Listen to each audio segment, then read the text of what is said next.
आज हम general awareness के कुछ मोस्ट इंपॉर्टेंट क्वेश्चन देखेंगे जो कि एग्ज़ाम के लिए बहुत ही मोस्ट इंपॉर्टेंट है और एग्ज़ाम में यहाँ से डायरेक्ट क्वेश्चन बनने की बहुत ही ज़्यादा संभावना है और यहाँ से क्वेश्चन डायरेक्ट एग्ज़ाम में पूछ लिए जाते हैं जो कि आपको पता होने चाहिए। और एग्ज़ाम में जब आप जाओगे तो यहाँ से क्वेश्चन अगर आपके एग्ज़ाम में आते हैं तो आप उसको ईजिली सॉल्व कर पाओगे, उसका आंसर दे पाओगे और यहाँ से क्वेश्चंस आने की संभावना बहुत ज़्यादा है दोस्तों।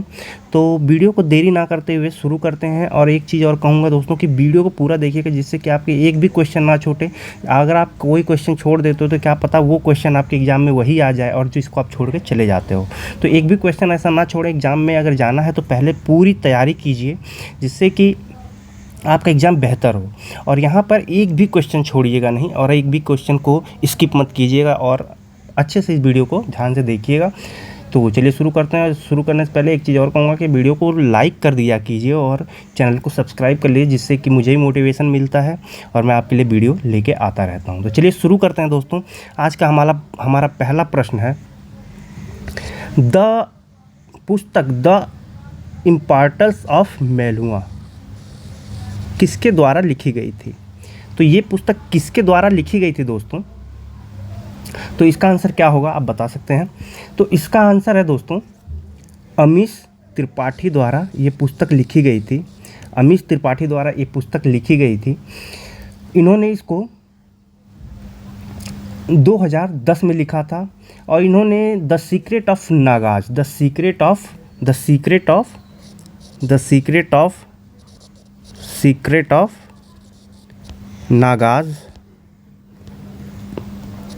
नागाज 2011 में लिखी थी। द ओथ ऑफ द वायु पुत्राज, इनकी लोकप्रिय ये सब रचनाएं हैं। हाल ही में 3 अक्टूबर 2022 को इन्होंने अपने रामचंद्र श्रृंखला की चौथी किताब वॉर ऑफ लंका का विमोचन किया। यह किताब हार्पर कोलिंग इंडिया द्वारा प्रकाशित की गई थी। जो इसके प्रकाशक थे हार्पर कोलिंग इंडिया थे और इन्होंने एक जो चौथी पुस्तक वॉर ऑफ लंका का विमोचन भी किया। और रामचंद्र श्रृंखला की प्रकाशित अन्य 3 किताबें जो हैं सीता वॉरियर ऑफ मिथिला, राम से थी साइन ऑफ इक्ष्वाकु तथा रावण से द एनिमी ऑफ आर्यवर्त है। तो ये सारी किताबें जो हैं इन्होंने लिखी हैं दोस्तों। तो ये मोस्ट इंपॉर्टेंट है इस समय और ये जनरल अवेयरनेस में क्वेश्चन पूछा जा सकता है आपसे। ठीक है दोस्तों, तो चलिए अपने नेक्स्ट क्वेश्चन पे बढ़ते हैं। नेक्स्ट क्वेश्चन है हमारा, निम्नलिखित में से कौन मिस यूनिवर्स 2021 की विजेता थी? तो 2021 की विजेता कौन थी दोस्तों? तो 12 दिसंबर 2021 को मिस यूनिवर्स प्रतियोगिता का 17वां संस्करण कहाँ पे हुआ था? इलियट इजराइल में संपन्न हुआ था। इसमें विभिन्न देशों की 80 प्रतिभागियों ने भाग लिया था दोस्तों। 80 महिलाओं ने इसमें भाग लिया था। और इस प्रतियोगिता में जो हरनाज सिंधु हैं 2021 की मिस यूनिवर्स का खिताब जीता था उन्होंने भी इसमें भाग लिया था। ठीक है, 71वीं जो मिस यूनिवर्स 2022 प्रतियोगिता का आयोजन लुसियाना यूएसए में किया गया था। इसकी विजेता अमेरिका की आरबानी ग्रेवियल हैं। तो यहाँ पर हमारा जो आंसर जो सही हो जाएगा दोस्तों, तो यहाँ पे हमारा आंसर कौन सा सही हो जाएगा? हरनाज संधू सही हो जाएगा। यहाँ पे हरनाज संधू इन्होंने इस प्रतियोगिता में भाग लिया था। ये मिस यूनिवर्स बनी थी। 70 लोगों ने इसमें भाग लिया था। चलिए नेक्स्ट क्वेश्चन देखते हैं। निम्नलिखित में से कौन भारत के अंतिम जीवित सधीर नर्तक हैं जिन्हें 2022 में पद्मश्री से सम्मानित किया गया था? अंतिम जीवित सधीर नर्तक हैं। ठीक है, अंतिम है ये और ये इम्पोर्टेंट बन जाता है। इनको क्या दिया गया था? पद्मश्री। तो 2022 में। तो इसका आंसर क्या हो जाएगा दोस्तों? तो इसका आंसर हो जाएगा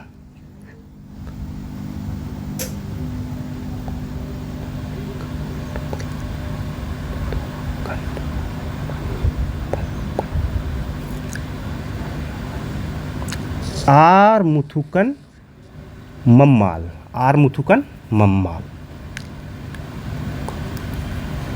इसका आंसर हो जाएगा आर मुथुकन मम्माल। इनको 2022 में पद्मश्री दिया गया था। ठीक है दोस्तों, 2022 में इनको पद्मश्री दिया गया था। चलिए नेक्स्ट देखते हैं। निम्नलिखित में से कौन सा रेशेदार फसल का उदाहरण है? निम्नलिखित में से कौन सा रेशेदार फसल का उदाहरण है दोस्तों? तो यहाँ पर हमारा क्या हो जाएगा? आंसर सही हो जाएगा सन हेम्प। रेशेदार फसलें व्यावसायिक कृषि द्वारा विकसित फसलें होती हैं जो दोस्तों जिससे कागज़, वस्त्र, रस्सी इत्यादि बनाए जाते हैं। साधारण रूप से रेशेदार फलों के उत्पादन को खाया नहीं जाता, इनको खाया नहीं जाता, इनका प्रयोग केवल रेशे की वस्तुओं के निर्माण में किया जाता है। सन हेम्प, कपास रेशेदार फलों के उदाहरण है। कपास पास जो भी होते हैं ये सब रेशेदार फलों के उदाहरण होते हैं। चलिए नेक्स्ट देखते हैं। मेहरुन्निसा ने सम्राट जहांगीर से कब शादी की थी? तो मेहरुन्निसा ने सम्राट जहांगीर से कब शादी की थी दोस्तों? तो इसका आंसर हो जाएगा 1611 में। 1611 में इन्होंने इनसे शादी कर ली थी। 17 वर्ष की अवस्था में मेहरुन्निसा का विवाह अली कुली के साथ हुआ था। शेर अफगान जो है 1607 में जहांगीर द्वारा शेर अफगान की हत्या करने के बाद मेहरुन्निसा को दिल्ली लाया गया था। मई 1611 ईस्वी को जहांगीर ने उससे विवाह कर लिया था। विवाह के पश्चात जहांगीर ने उसे नूर महल और नूर जहाँ की उपाधि प्रदान की थी। यही थी नूर जहाँ, इन्हीं को बोला जाता था, और नूर महल। 1613 में ईस्वी में नूर जहाँ की बादशाह बेगम बनाया गया था इनको। ठीक है दोस्तों, 1613 में इनको बादशाह बेगम बनाया गया था। चलिए नेक्स्ट क्वेश्चन देखते हैं। उस्ताद जहांगीर हुसैन मुख्य रूप से किस वाद्य यंत्र से संबंधित है दोस्तों? तो उस्ताद किससे संबंधित है? ये जाकिर हुसैन ये तबला से संबंधित है दोस्तों। ये तबला बजाया करते थे। ठीक है, तबला वादक थे, ये मशहूर तबला वादक थे। चलिए नेक्स्ट क्वेश्चन देखते हैं। उत्तर प्रदेश में जमींदारी व्यवस्था को किस स्वतंत्रता सेनानी ने समाप्त किया था और जिन्हें 1955 में गृह मंत्री के रूप में मनोनीत किया गया था? तो ये कौन थे दोस्तों? तो ये थे गोविंद बल्लभ पंत। गोविंद बल्लभ पंत जो थे, इन्होंने जमींदारी व्यवस्था को समाप्त कर दिया था। ये उत्तर प्रदेश के प्रथम मुख्यमंत्री और भारत के चौथे गृह मंत्री थे। उत्तर प्रदेश में जमींदारी व्यवस्था को समाप्त कर दिया। उन्होंने उत्थान और प्रस्थिरता में उन्मूलन की दिशा में महत्वपूर्ण कार्य किया था दोस्तों। और इन्होंने गृह मंत्री के तौर पर उन्होंने हिंदी को राष्ट्रीय भाषा बनाने की समर्थन भी किया था। और वर्ष 1957 में भारत के सर्वोच्च नागरिक सम्मान भारत रत्न से भी सम्मानित इनको किया गया था। 1957 में इनको भारत रत्न भी दिया गया था। ठीक है दोस्तों, चलिए नेक्स्ट क्वेश्चन देखते हैं। निम्नलिखित सभी भारतीय स्वतंत्रता सेनानियों में से किसे अतिरिक्त अन्य सभी को 23 मार्च 1931 को लाहौर साजिश मामले में फांसी दी गई थी? तो किसे फांसी दी गई थी दोस्तों? 23 मार्च 1931 लाहौर साजिश मामले में फांसी दी गई थी। तो भगत सिंह, सुखदेव और राजगुरु इन सबको फांसी दी गई थी दोस्तों, लेकिन महात्मा गांधी जी को इसमें फांसी नहीं दी गई थी, फांसी की सज़ा नहीं दी गई थी। चलिए नेक्स्ट क्वेश्चन। जनसंख्या की वृद्धि दर से क्या तात्पर्य है? तो जनसंख्या की वृद्धि दर से हमारा क्या तात्पर्य है दोस्तों? जनसंख्या की वृद्धि दर से क्या तात्पर्य है? तो इसका आंसर देखते हैं क्या होता है। इसका आंसर है दोस्तों जन्म दर और मृत्यु दर का अंतर। जन्म दर और मृत्यु दर का जो अंतर होता है, यही से जैसे जन्म दर और मृत्यु दर के बीच के अंतर को जनसंख्या वृद्धि दर कहा जाता है। जन्म दर वह है जिसका प्रयोग जनसंख्या के प्रति 1000 व्यक्तियों पर प्रति वर्ष जन्म लेने वाले बच्चों की संख्या को परिभाषित करने के लिए किया जाता है। मृत्यु दर प्रति 1000 लोगों पर प्रति वर्ष होने वाली मौतों की संख्या को परिभाषित करने के लिए कहा जाता है। तो यहाँ पे जन्म दर और मृत्यु दर का अंतर ही जो है दोस्तों जनसंख्या की वृद्धि कहलाती है। जैसे अगर 101 बच्चे जन्म लेते हैं और 100 लोग मर जाते हैं, तो एक यहाँ पर अधिक हुआ, तो यही इसका अंतर जो कहलाता है वही वृद्धि कहलाती है। ठीक है दोस्तों, चलिए नेक्स्ट देखते हैं। बेहदीन खलन त्यौहार मुख्य रूप से किस राज्य में मनाया जाता है? तो बेहदीन खलन जो त्यौहार है दोस्तों मुख्य रूप से मेघालय राज्य में मनाया जाता है। वार्षिक आधार पर होने वाला यह उत्सव जो है दोस्तों ये मेघालय में मनाया जाता है। और यहाँ की जो जनजाति है सबसे लोकप्रिय त्यौहार है उनके लिए। इस उत्सव में ये बांस कागज़ से लंबी संरचनाएं बनाते हैं जिन्हें रॉट या रथ कहा जाता है। रॉट, इनको रॉट बोलते हैं, रॉट। ये लंबी संरचना बनाते हैं और ये वहाँ का बहुत ही, मेघालय का बहुत ही मुख्य त्यौहार है, सबसे लोकप्रिय त्यौहार है। याद कर लीजिएगा इसको, ये एग्ज़ाम में पूछ लिया जाता है। ठीक है, चलिए नेक्स्ट क्वेश्चन देखते हैं। भारतीय संविधान का कौन सा अनुच्छेद धार्मिक मामलों के प्रबंधन की स्वतंत्रता प्रदान करता है? तो कौन सा अनुच्छेद है दोस्तों? भारतीय संविधान के अनुच्छेद 26 के अनुसार प्रत्येक धार्मिक संप्रदाय या उसके किसी अनुभाग को अधिकार प्राप्त होते हैं। क्या अधिकार प्राप्त होते हैं अनुच्छेद 26 के तहत?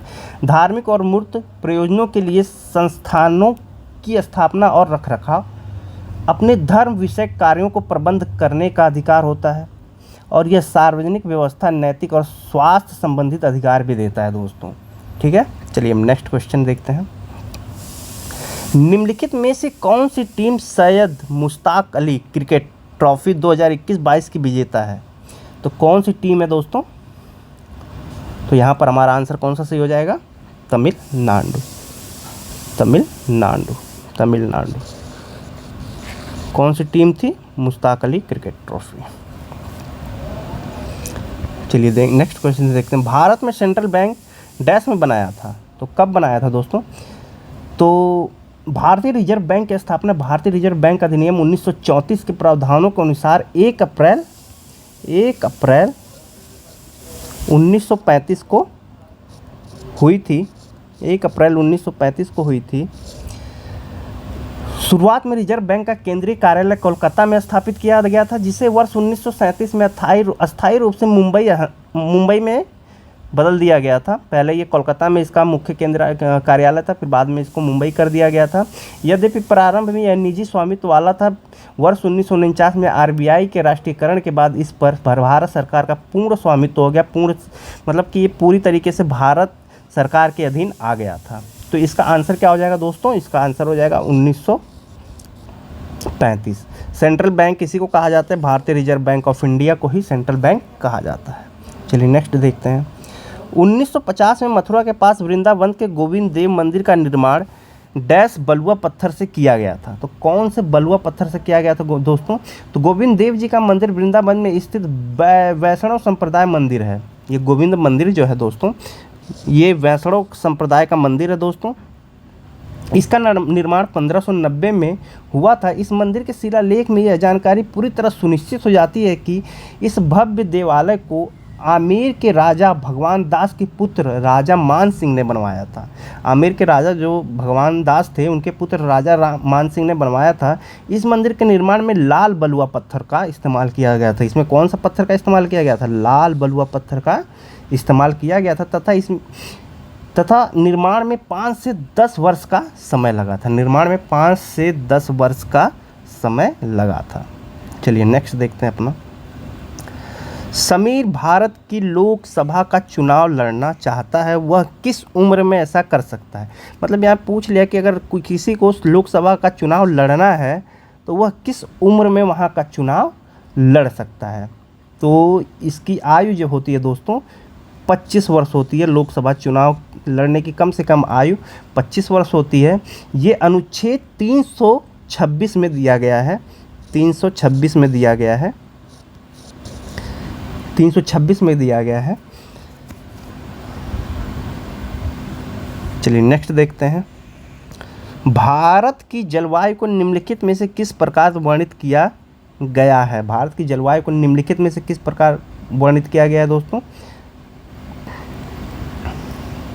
भारत में उष्णकटिबंधीय मानसूनी जलवायु पाई जाती है दोस्तों। मानसून शब्द की उत्पत्ति अरबी भाषा के मौसमी शब्द से हुई है। मौसम शब्द का अर्थ होता है पवनों की दिशा का मौसम के अनुसार परिवर्तित हो जाना। भारत में अरब सागर और बंगाल की खाड़ी में चलने वाली हवाओं की दिशा में ऋतुवत परिवर्तन होता है, इसलिए यहाँ का जो वर्णित किया जाता है दोस्तों, तो ये मानसून से ही इसको वर्णित किया जाता है। ठीक है, चलिए नेक्स्ट क्वेश्चन देखते हैं। जिसमें अम्ल एवं क्षार की अभिक्रिया के परिणाम स्वरूप लवण तथा जल बनते हैं उसे क्या कहते हैं? तो उसे क्या कहते हैं दोस्तों? तो यहाँ पर उदासीनीकरण अभिक्रिया कहा जाता है। उदासीनी अभिक्रिया कहा जाता है। चलिए नेक्स्ट देखते हैं। 2020 में ग्रीष्मकालीन ओलंपिक खेलों में किस देश ने सबसे अधिक पदक जीते थे? 21 में आयोजित किए गए थे, जो 2021 में आयोजित किए गए थे, तो किस देश ने सबसे ज़्यादा पदक जीते थे दोस्तों? तो इसका आंसर क्या हमारा हो जाएगा? संयुक्त राज्य अमेरिका ने सबसे ज़्यादा पदक जीते थे। सबसे ज़्यादा पदक संयुक्त राज्य अमेरिका ने जीते थे। चलिए अब नेक्स्ट क्वेश्चन देखते हैं, जो कि टोक्यो में हुआ था। अब चलिए देखते हैं नेक्स्ट। 2011 की गणना के अनुसार भारत के निम्नलिखित में से किस राज्य का लिंगानुपात सबसे अधिक है? भारत का वो कौन सा राज्य है जिसका लिंगानुपात सबसे ज़्यादा अधिक है दोस्तों? तो ये है केरल। केरल का सबसे ज़्यादा लिंगानुपात है दोस्तों, यहाँ का सबसे अच्छा है। चलिए नेक्स्ट क्वेश्चन देखते हैं। श्याम बेरी से पीड़ित है, ऐसा इसलिए है क्योंकि उसके शरीर में डैश की कमी है। मतलब बेरी एक रोग होता है दोस्तों, और जो कि किसकी कमी से होता है? विटामिन B1 की कमी से होता है। तो विटामिन बी की कमी से, विटामिन बी की कैटेगरी में बहुत सारी विटामिन आ जाती हैं, तो विटामिन B1 की कमी से बेरी रोग होता है। और जो कि B1 क्या होता है दोस्तों? थायमीन होता है। थायमीन होता है। इसका साइंटिफिक नेम क्या है? थायमीन। साइंटिफिक नेम इसका थायमीन है। ये दो प्रकार के होते हैं दोस्तों, गीली बेरी और सूखी बेरी। गीली बेरी हृदय और संचार प्रणाली को प्रभावित करती है। अधिकतर मामलों में गीली बेरी हृदय विकार में का कारण बनती है। ठीक है, मतलब कि हृदय से जो रोग संबंधित हो तो उसके लिए गीली बेरी काम मतलब कारण बन जाती है। और सूखी बेरी नसों को नुकसान पहुंचाती है। आहार में विटामिन के दैनिक सेवन को बढ़ाकर रक्त कोशिकाओं में थायमीन का स्तर बढ़ाकर इस विकार को ठीक किया जा सकता है। थायमीन का अगर आप ज़्यादा सेवन करेंगे तो इसको ठीक किया जा सकता है। चलिए नेक्स्ट देखते हैं। निम्नलिखित में से कौन पहला मौर्य शासक था जिसने शिलालेखों के माध्यम से लोगों तक अपना संदेश फैलाने का प्रयास किया था? तो कौन था दोस्तों सबसे पहला शासक? तो ये सम्राट अशोक था। सम्राट अशोक थे जिन्होंने ये काम किया था। शिलालेखों के द्वारा अपना जो भी संदेश होता था वो लोगों तक फैलाने का प्रयास किया था इन्होंने। ठीक है, इनके लगभग कितने शिलालेख प्राप्त हुए थे? 40 शिलालेख प्राप्त हुए थे दोस्तों। 40 शिलालेख इनके प्राप्त किए गए थे। चलिए नेक्स्ट क्वेश्चन देखते हैं। महानदी बेसिन का विस्तार भारत के किस राज्य में नहीं है? मतलब महानदी जो है उसका विस्तार भारत के किस राज्य में नहीं है? तो महानदी प्रणाली उड़ीसा राज्य की सबसे बड़ी नदी है। उड़ीसा की ये सबसे बड़ी नदी है और प्रायद्वीपीय भारत की तीसरी बड़ी नदी है। प्रायद्वीपीय भारत की सबसे तीसरी बड़ी नदी है। इस नदी का जल ग्रहण क्षेत्र छत्तीसगढ़ ओडिशा तक विस्तारित है। छत्तीसगढ़ ओडिशा तक विस्तारित है। ठीक है दोस्तों, तो यहाँ हमारा आंसर कौन सा सही हो जाएगा? उत्तर प्रदेश। यहाँ पर इसका जल यहाँ नहीं आता है, उत्तर प्रदेश में ये नदी नहीं बहती है। चलिए नेक्स्ट देखते हैं। एथलीट फुट डैश के कारण होने वाली बीमारी है। तो एथलीट फुट किसके कारण होती है दोस्तों? एथलीट फुट कवक के कारण होने वाली बीमारी है दोस्तों। ये एथलीट फुट जो है ये कवक के कारण होने वाली बीमारी है। यह पैरों को प्रभावित करती है, लेकिन शरीर में अन्य भागों में भी फैल सकता है। आमतौर पर ये पैरों में ही फैलती है। ठीक है, चलिए नेक्स्ट क्वेश्चन। निर्मला सीतारमण ने नवंबर 2021 में डैश के लोगों के लिए तेजस्विनी योजना शुरू की थी। किसके लिए ये योजना शुरू की गई थी निर्मला सीतारमण द्वारा दोस्तों? तो ये जम्मू कश्मीर के लोगों के द्वारा ये योजना तेजस्विनी योजना को शुरू किया गया था। ठीक है, चलिए नेक्स्ट देखते हैं। निम्नलिखित में से कौन सी भारतीय नृत्य शैली राजस्थान से संबंधित है? तो ये कौन सी जो नृत्य शैली राजस्थान से संबंधित है दोस्तों? तो ये है कालबेलिया। कालबेलिया जो है ये राजस्थान से संबंधित है। कालबेलिया नृत्य जो है दोस्तों, कालबेलिया समुदाय में पारंपरिक जीवन शैली की एक अभिव्यक्ति है। यह राजस्थानी जनजाति है। इस वर्ष 2010 में संयुक्त राष्ट्र शैक्षिक वैज्ञानिक और सांस्कृतिक संगठन की अमूर्त सांस्कृतिक विरासत की सूची में शामिल किया गया है इन लोगों को। कालबेलिया नृत्य का एक और अनूठा पहलू यह है कि इसे केवल महिलाओं द्वारा प्रस्तुत किया जाता है, जबकि पुरुष वाद्य यंत्र इसमें बजाते हैं। ठीक है दोस्तों, तो ये इस समय का मोस्ट इंपॉर्टेंट जनरल अवेयरनेस के 25 क्वेश्चन अभी मैंने करवा दिए, आप इसको देख लीजिएगा। वीडियो को लाइक और सब्सक्राइब चैनल को कर लीजिए ताकि ये क्वेश्चन आपको मिलते रहें और ये क्वेश्चन आपके एग्जाम में आने की बहुत ही ज़्यादा संभावना है। अगर आप इसको एक बार 2 बार देखते हैं तो सारी चीज़ें याद हो जाएंगी। तो चलिए मिलते हैं नेक्स्ट वीडियो में, तब तक के लिए धन्यवाद।